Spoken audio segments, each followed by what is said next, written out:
2 dengan drama kolosal Perjalanan Raden Paku menjadi Sunan Giri. Beri tepuk tangan yang meriah.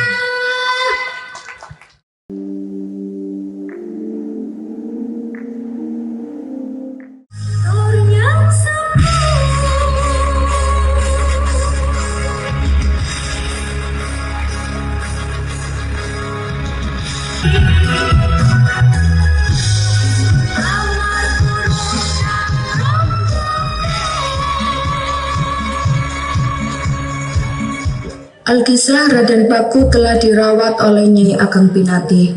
Setelah beranjak dewasa dan telah lulus dalam menempuh pendidikannya di Padepokan Sunan Ampel, Nyai Ageng Pinati menceritakan semua asal-usul Raden Paku. Benar semua ini, Kanjeng Ibu. Itulah yang terjadi, Joko. Tapi ibu sangat sayang padamu, Joko, seperti kasih sayang pada anak ibu sendiri. Kanjeng Ibu, engkaulah tetap ibuku. Joko, menurut Sunan Ampel, kamu adalah putra dari Syekh Maulana Isa dan Dewi Sekardari, seorang cucu Raja Blambangan. Lantas sekarang, apakah aku harus ke Blambangan? Tidak, Joko. Menurut Sunan Ampel, Syekh Maulana Isa sekarang berada di Pasai untuk menuntut ilmu kepada ayahnya.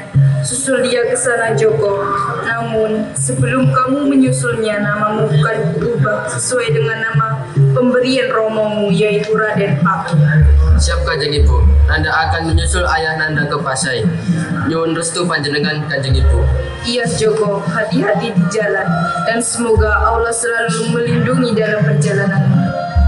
Sesampainya Raden Paku di Pasai, Syekh Maulana Ishak memerintahkan Raden Paku ke tanah Jawa untuk menyiarkan agama Islam, juga mendirikan masjid dan padepokan.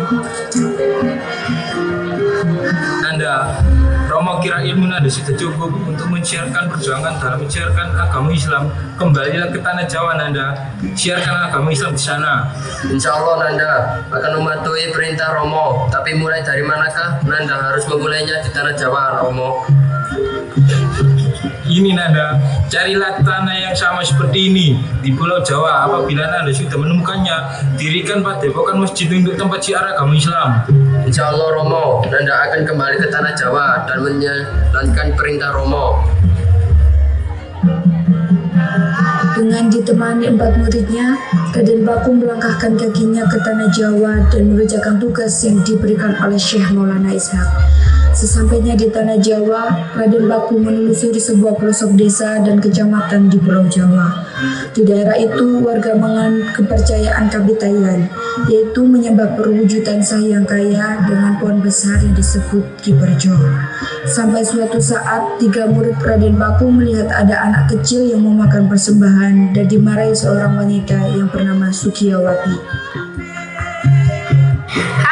Jangan makan sesembahan kepada Ki Barjo. Tapi aku lapar. Iya, tapi jangan ini karena ini kemakanan untuk sesembahan kepada Sang Hyang Kayang. Anak kecil lapar kok gak boleh makan. Siapa kalian? Jangan pernah ikut campur urusan kami. Ini adalah kepercayaan kami. Pohon gak bisa makan toh Ning kok gak mikir itu loh. Diam kalian, serang. Cukup, maafkan ketiga teman saya. Diyawati pun meninggalkan tempat tersebut dan melaporkan kepada ayahandanya, yaitu Ki Waru, seorang tokoh Kabitayan di desa tersebut. Setelah kejadian itu, Ki Waru marah besar kepada Raden Paku dan murid-muridnya.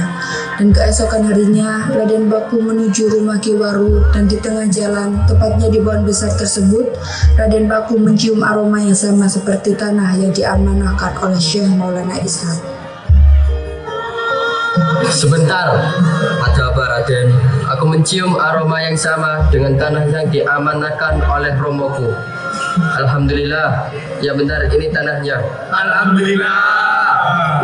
Wah, pohon ini harus kita tebang, Raden, untuk kita mendirikan masjid. Sebentar, sajakah kita harus tetap izin kepada Ki Waru? Apakah boleh kita menebang pohon ini dan kita dirikan masjid dan padepokan?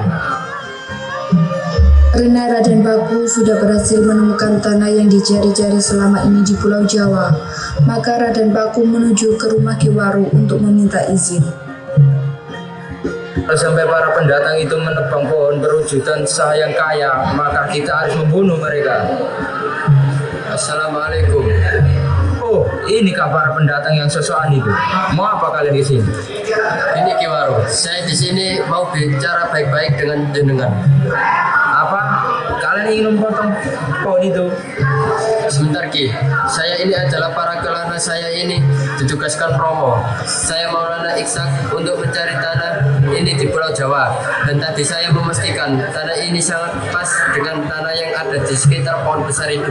Lantas kamu mau apa? Sesuai apa yang diperintahkan Romo saya mau mendirikan masjid di Depokan untuk saya mensiaskan agama Islam. Apa? Saat lancang kalian, aku tidak akan membolehkan kalian ada di sini. Pergi, atau kalian harus aku usir.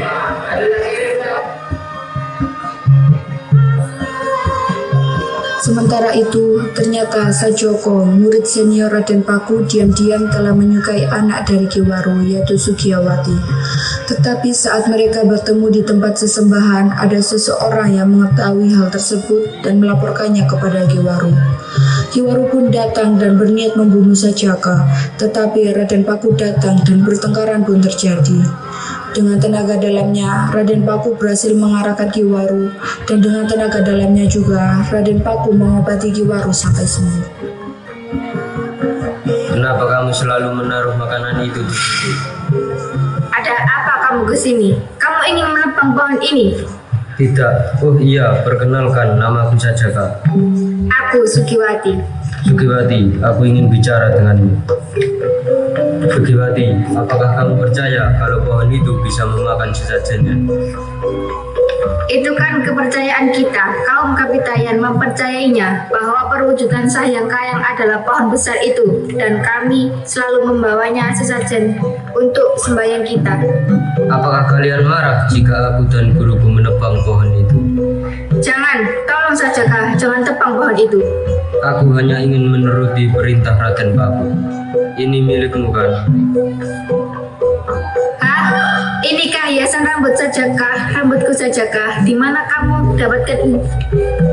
Aku menemukannya di dekat pohon itu. Bolehkah aku pakaikan, Sugiwati? Kamu sangat cantik, Sugiwati. Ah sajakah, bisa saja. Kamu juga ganteng kok. Hei pemuda, jauhi anakku. Romo, sajakah tidak salah Romo. Sajakah hanya memberikan hiasan rambutku yang jatuh. Diam kamu Nduk, biarkan Romomu membunuh pemuda ini. Pemuda ini yang ingin memotong pohon perwujudan sah yang kaya. Jangan Romo. Hentikan, Ki Waro, maafkan murid saya. Sudahlah, jangan banyak bicara.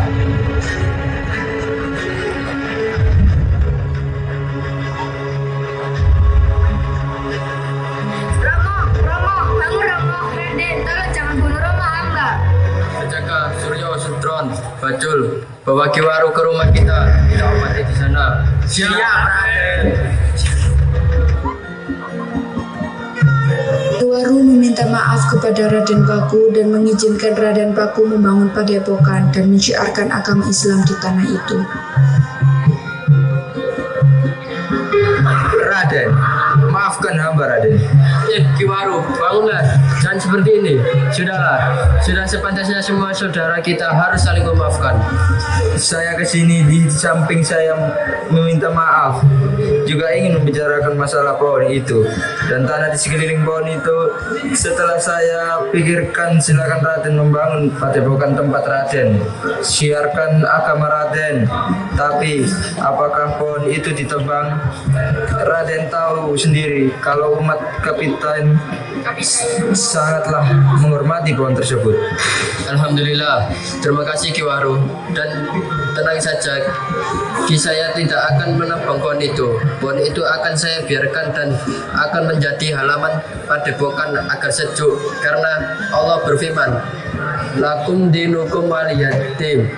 yang artinya untukmu agamamu dan untukku agamaku. Jadi kita bisa hidup bersama dan damai meskipun keyakinan kita berbeda. Makasih Raden atas toleransi Anda. Pembangunan Raden akan saya suruh membantu anak buah saya. Setelah itu, Ki Waru dan Raden Paku membangun masjid bersama-sama.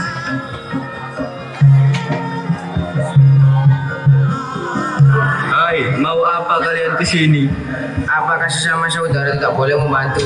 Monggo dulu.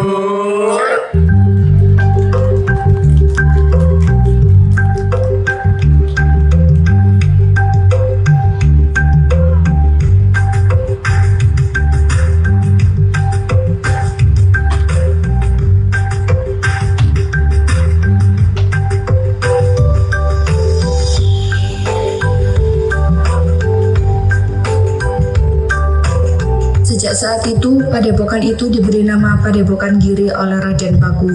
Karena di wilayah Giri, santri-santri pelosok desa mulai berdatangan dan menimba ilmu di sana.